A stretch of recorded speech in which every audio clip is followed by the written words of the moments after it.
Okay, so I just finished this book, and wow, it like completely changed how I think about health. Interesting. Yeah, and I knew I just had to share it with you. Oh, is this the one you were telling me about? Yes, The exactly. one with that kind of like unexpected approach to health? Yeah, it's called Positive Health, the basics. Okay.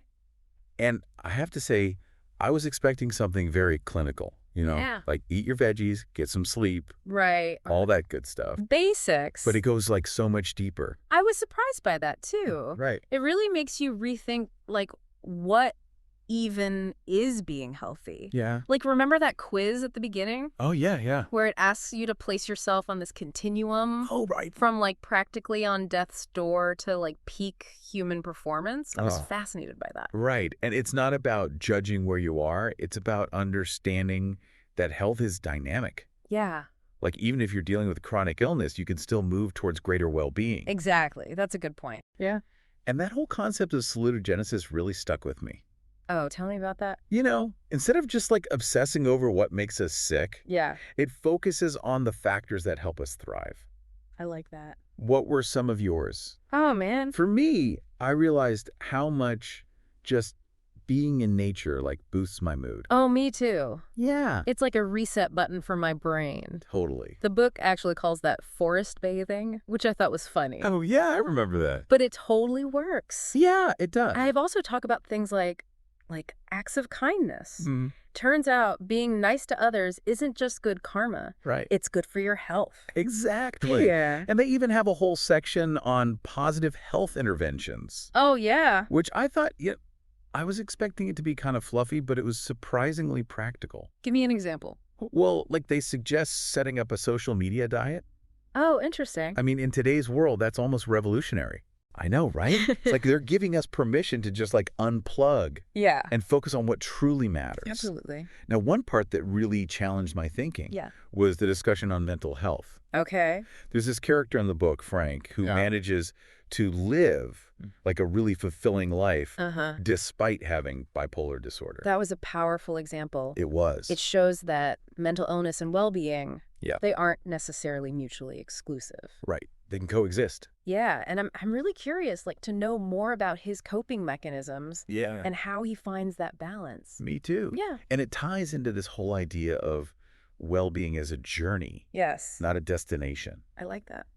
The book talks about different approaches like focusing on pleasure Okay. versus searching for meaning. Right. What resonated more with you? That's a good question. Yeah. I think for me, Yeah. it's about finding that sweet spot between, enjoying life's simple pleasures, but also pursuing something bigger than myself. Yeah. Yeah. I love a good Netflix binge, let's be honest. Oh, absolutely. But I also need to feel like I'm growing and making a difference. Totally. And speaking of getting lost in something you love, have you ever experienced that feeling of flow they talk about, Oh, yeah. where you're so absorbed in an activity that time just melts away? Oh, absolutely. For me, it happens when I'm writing. Oh, wow. I get so engrossed in the process Okay. that I completely lose track of everything else. It's like entering a different dimension. The book talks about how flow isn't just about feeling good. Yeah, It can actually boost your performance and motivation. for sure. I've definitely noticed that when I'm in the zone, I'm way more productive. It's like unlocking a superpower. Oh, I like that. And the cool thing is, you can find flow in almost any activity. Yeah, that's true. From playing music to cooking to even just having a deep conversation. It's all about finding what sparks that passion and focus for you. And that's where that whole person-activity fit model comes in, right? Yeah. It emphasizes how there's no one-size-fits-all approach to well-being. Exactly. What works for one person Yeah. might be totally ineffective for another. Right. It's about figuring out what activities truly align with your personality, your values, and your goals. So it's about tailoring your approach to fit your unique needs and preferences. Exactly. I love that idea of just taking ownership of your own well-being. Yeah. Now, one concept that I found particularly intriguing was post-traumatic growth. This idea that even after going through something really tough, Yeah. you can actually emerge stronger and more resilient. I know. It sounds almost counterintuitive, right? Yeah. How can something positive come from something so painful? Yeah. But the book shares some incredible stories of people Real. who have experienced this kind of transformation. You mean an example? Like, imagine discovering new strengths you never knew you had. Oh, Or finding a deeper appreciation for life after facing adversity. yeah. It's a reminder that even in like the darkest of times, Yeah. there's always hope for healing and growth. It's a powerful message. It is. Now let's talk about the mind-body connection, Okay. which is something I've always been fascinated by. Me too. The book dives deep into the science behind how our thoughts and experiences Okay. can actually influence our biology. Right. Like, it's not just some new age mumbo-jumbo. No, it's real science. They talk about things like the impact of stress on our immune system Right. and how even our genes can be modified by our experiences. It's mind-blowing. It really is. It makes you think, doesn't it? It's like our minds have the power to shape our physical health, Yeah. which is both incredibly empowering Uh-huh. and slightly terrifying at the same time. I know. It's a lot to take in. Now, one of the most fascinating parts of the book for me was the discussion of blue zones. Oh, yeah, I loved that part. These are regions around the world Uh-huh. where people live exceptionally long and healthy lives. Like they've cracked the code for longevity. What's their secret? Well, it's not just one thing. It's a combination of lifestyle factors. Okay. It turns out a lot of it comes down to the very principles we've been talking about. Really? Yeah, like strong social connections, That's a great. sense of purpose, regular physical activity, and a diet rich in fruits, vegetables, and whole grains. It's like they're living proof that these principles actually work. Exactly. Yeah. And it's not just about living longer, it's about living well, Right. with vitality and purpose. The book goes on to discuss lifestyle medicine, Oh, focusing on 6 pillars that impact our health: stress management, nutrition, physical activity, sleep, substance avoidance, and social connection. wow, that's a lot to cover. It is. Which one resonated most with you? I think for me, it's the emphasis on social connection. Oh, interesting. Yeah, it's something we often take for granted, For sure. but the book highlights just how crucial it is for our well-being. Right. Loneliness and social isolation can be just as harmful as smoking or obesity. It's true. And it reminds me of that saying, no man is an island. Yeah. We're wired for connection. They are. And it's essential for our mental, emotional, and even physical health. Absolutely. So it seems like positive health is about taking a holistic approach, Yeah. addressing all of these pillars of lifestyle medicine and integrating them into our daily lives. It's about creating a lifestyle that supports our Yeah. physical, mental, emotional, and social health. Right? And empowering us to thrive, not just survive. I love that. Yeah, and it's not about like forcing yourself to be happy all the time. Right. It's more about like cultivating those conditions that allow well-being to flourish. I like that, yeah. It really is about creating a lifestyle that supports us. It's fascinating how all these pieces fit together, you know? Yeah. Like I never thought about how much stress can impact my sleep. Right. It's like a domino effect. It is. The book talks about how when you're constantly stressed, your body's in that fight or flight mode, Right. which makes it hard to relax and get good quality sleep. And then when you're sleep deprived, it's harder to handle stress. Right. So it's like this vicious cycle. Totally. It made me realize that I need to be way more proactive about managing stress Yeah. if I want to sleep better. Totally. Speaking of sleep, did any of the tips in the book stand out to you? There were a few. Like, I have to admit, I'm terrible at sticking to a consistent sleep schedule, Oh, me too. especially on weekends. Yeah, weekends are the worst. Yeah. But the book made a good point about how, like, that can really mess with your body's natural sleep-wake cycle. Right, right. They suggested trying to go to bed and wake up around the same time every day, Oh, okay. even on weekends, to help regulate your internal clock. I guess that makes sense. It's Yeah. like resetting your body's rhythm. Exactly. I'm going to have to try that. Yeah, it's worth a shot. What about the stuff on sleep hygiene? Oh, yeah. Did you find any of that helpful? I thought the tip about, like, creating a relaxing bedtime routine was really smart. Okay. Like, taking a warm bath, reading a book, or listening to calming music before bed Right. to signal to your body that it's time to wind down. Yeah. No more scrolling through social media in bed for me. It's funny how we know those things are bad for our sleep, I know. but we still do them anyway. It's so true. Oh, what about those people who claim they only need a few hours of sleep Uh-huh. and function just fine? Right. Are they superhuman or what? The book actually touched on that. Really? Apparently, it's a real thing. Okay. There are some people who are genetically predisposed to be short sleepers Oh, interesting. and can thrive on less sleep than the average person. Wow, that's fascinating. It is. So maybe some people really are wired differently. Yeah, it seems like But for the rest of us mere mortals, it sounds like prioritizing sleep is key. I think so. Okay, let's shift gears and talk about food. Okay, my favorite. I know you're a big foodie, so I'm curious. I am. What you thought about the nutrition section? Well, I was already pretty on board with the whole foods, plant-based diet thing. Yeah. But the book explained the science behind it in a way that was really interesting. Okay. It's not just about losing weight or avoiding disease. Right. It's about actually nourishing your body at a cellular level. Yeah, I love how they talk about giving your body the building blocks it needs to thrive. Yeah, It makes healthy eating seem so much more appealing. it does. Yeah. And they had a whole section on the gut microbiome, Oh, yeah. which I found super fascinating. What did you learn? Did you know that the trillions of bacteria living in our gut Mm-hmm. can influence everything from our digestion to our immune system, Oh, wow. even our mood? Really? That's amazing. It is. It's amazing how much we're learning about the gut microbiome.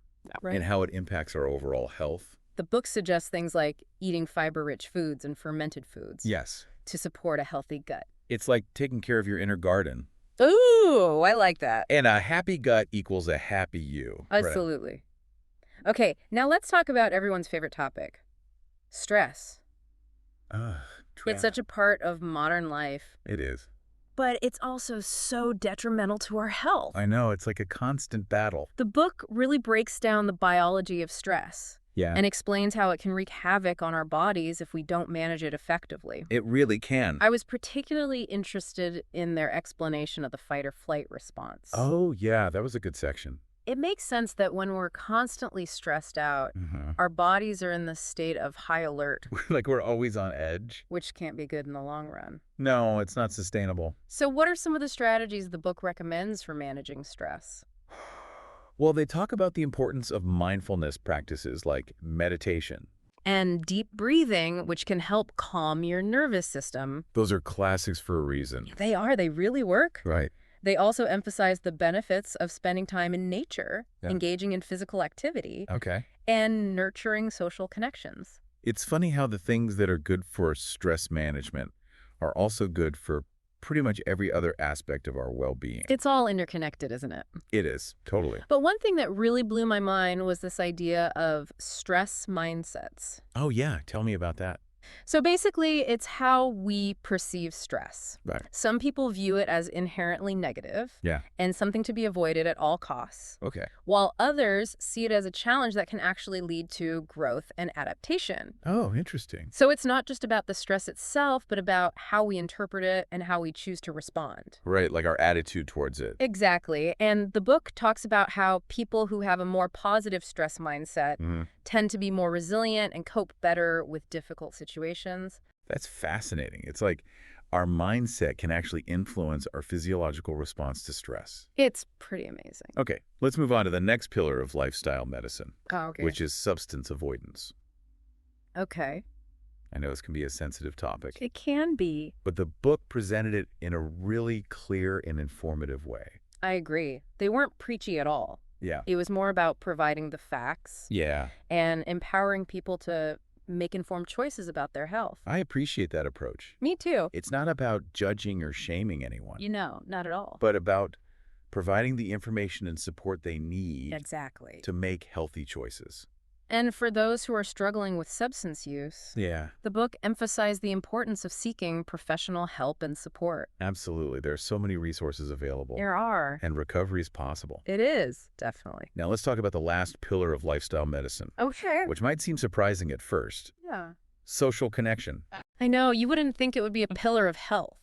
Right. It's not something we typically think of as being essential for our health. Not in the same way as diet or exercise. But the book makes a really compelling case for its importance. It does. They actually compare the negative health effects of loneliness and social isolation Yeah. to those of smoking and obesity, It's crazy. which is pretty eye-opening. It is. It makes you realize how important those connections are. Our social connections give us a sense of belonging, purpose, and support, For sure. which are all crucial for our mental, emotional, and even physical well-being. Absolutely. It's like we're wired for connection. We thrive when we feel a sense of community and belonging. And those connections don't have to be grand or elaborate. No, they don't. They can be as simple as having coffee with a friend, Right. joining a book club, Yeah. or even just striking up a conversation with someone at the grocery store. It's about making an effort to connect with others. Yeah. And build meaningful relationships. And those relationships can make all the difference in our lives. They really can. I think one of those important takeaways from the book Yeah. is this emphasis on personalization. Absolutely. There's no